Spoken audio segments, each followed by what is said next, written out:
여러분 반갑습니다. 여러분의 멘탈 전도사 천만쌤입니다. 어느새 오후 시간이 됐네요. 제가 오전에 좀 영상을 올렸어야 하는데 일이 좀 바쁘다 보니까 좀 늦었습니다. 하여튼 여러분 점심 맛있게 드시고 따사로운 햇살 아래 커피 한잔 마시면서 제 영상 한번 들어보시기 바랍니다. 오늘 여러분들 새벽에 보셨는지 모르겠는데 오늘 보니까 미국 주식 완전 초토화됐어요. 한번 폭락이 오지 않을까 생각을 했었습니다. 계속 좀 오르고 좀 빌빌거리는 모습이 눈에 띄다 보니까 조만간 한번 세게 한번 또 조정을 받지 않겠나 했는데 역시나 그냥 힘없이 그냥 무너지는 그런 모습을 목격하게 된 겁니다. 어쩔 수 없네요. 특히 경기 둔화의 우려감이 크더라. 얘들은 뭐 좀 삑하면은 그냥 뭐 경기 둔화, 경기 침체 이런 이야기들을 좀 많이 하는 것 같아요. 보면은 그냥 뭐 거기다 예를 들어서 이야기를 그냥 붙이는 것 같아. 떼다 붙이는 그런 모습들이 좀 많이 보이는 것 같습니다. 뉴욕 증시의 주요 3대 지수가 동반 급락을 했고 미국 경제를 지탱하는 소비 심리가 좀 악화됐어요. 소비 심리가 악화되고 여기 또 인플레이션 불확실성 거기에 따라 가지고 투매가 촉발됐다. 인플레이션이 불확실하다. 그러다 보니 내다 팔더라. 뉴욕 증권거래소 다우지수가 전장보다 748.63포인트 급락을 해가지고 43,428.0에 장을 마쳤고 S&P 500은 전장 대비 104.39포인트 떨어져서 6,013.13 나스닥은 438.36포인트 하락해서 19,524.01에 거래를 마감을 했죠. 미국 소비자들의 경제 신뢰도를 반영하는 소비자 심리 지수가 이달 들어서 급락을 합니다. 심리가 안 좋았나 봐 보니까. 그러다 보니 금융시장 전반에 미치는 영향이 좀 큽니다.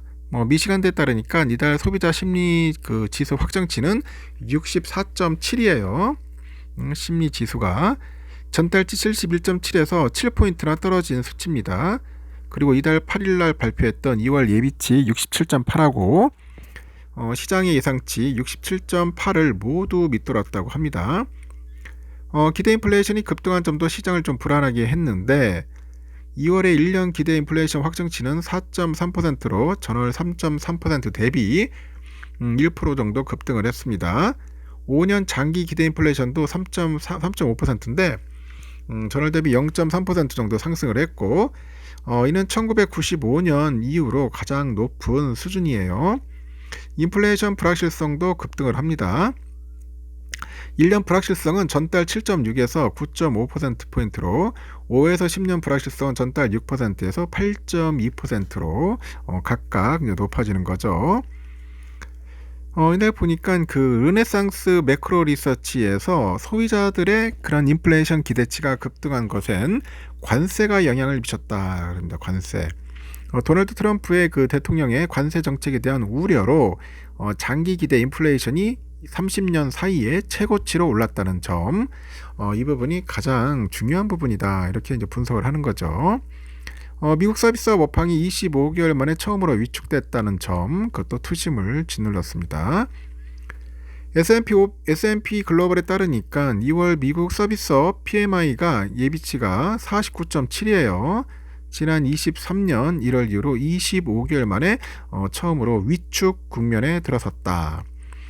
그리고 2월 제조업 PMI 예비치는 51.6을 기록을 합니다. 8개월 사이에 최고치를 기록을 했는데 미국 경제에서 비중이 더 큰 서비스업 그 업황 둔화의 시장은 더 주목을 하는 거죠.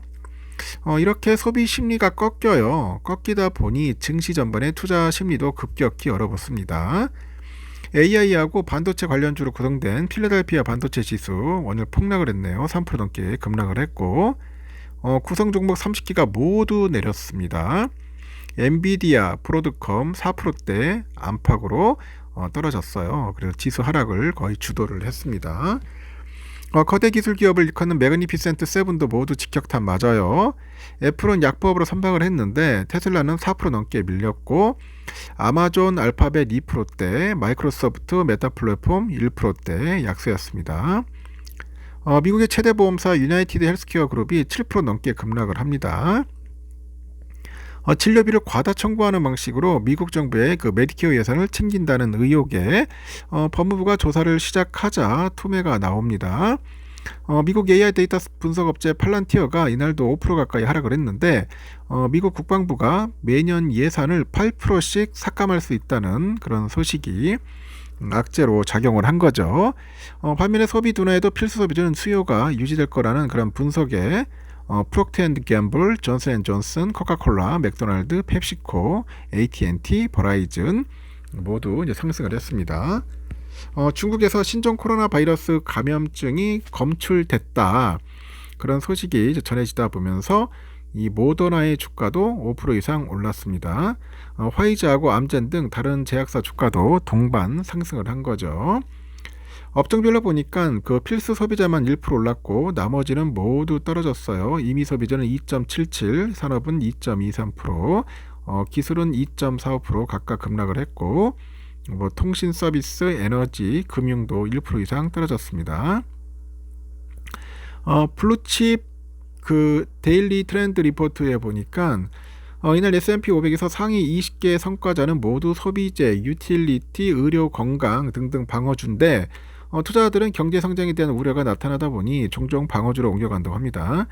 미국의 기존 주택 판매도 급감을 했고 전미부동산 중개인협회에 따르니까 지난달 말이죠. 미국 기존 주택 판매는 계절 조정 기준 전월 대비 4.9% 감소한 연율 408만 채로 이제 집계가 된 거죠. 시카고 상품거래소의 패드워치툴에 따르면 다음 달 기준 금리가 동결될 확률은 95.5, 그리고 전날 마감 무렵보다 2% 정도 내려간 수치입니다. 6월까지 기준금리가 동결될 확률은 경기 둔화 우려가 커지면서 36%로 급락을 했네요. 하여튼 전날 마감 무렵엔 47.2%였습니다. 시카고 옵션 거래소 변동성 지수는 전장보다 2.5포인트 뛰어가지고 18.2를 기록했다. 하여튼 소비 심리가 꺾였다. 그러다 보니 위축이 되고 반도체 섹터, 나스닥 좀 많이 빠졌습니다. 전반에 다 빠졌어요. 2% 이상씩 빠졌으니까. 필라가 좀 많이 빠졌습니다. 3.28% 정도 빠졌고, 와, 엔비디아 또 4% 빠졌습니다. 요즘 막 140달러만 가면은 그냥 밀리는 거야. 140달러만 가면 밀린다. 프로드컴도 보니까 3.56% 빠졌는데 8.08달러 빠졌네요. 218.66. TSMC 0.93% 빠지고요. ASML 0.79, 퀄컴 4.76 많이 빠졌네요. 퀄컴. 텍사스 인스트루먼트 0.96, AMD 2.92, ARM 3.98, 어플라이드 2.29, ADI 2.01% 이렇게 해서 하여튼 3% 내외 다 빠졌습니다. 월요일날 좀 반도체 섹터 상당히 좀 안 좋을 것 같습니다. 그 점 참고하시기 바랍니다. 여기까지 할게요.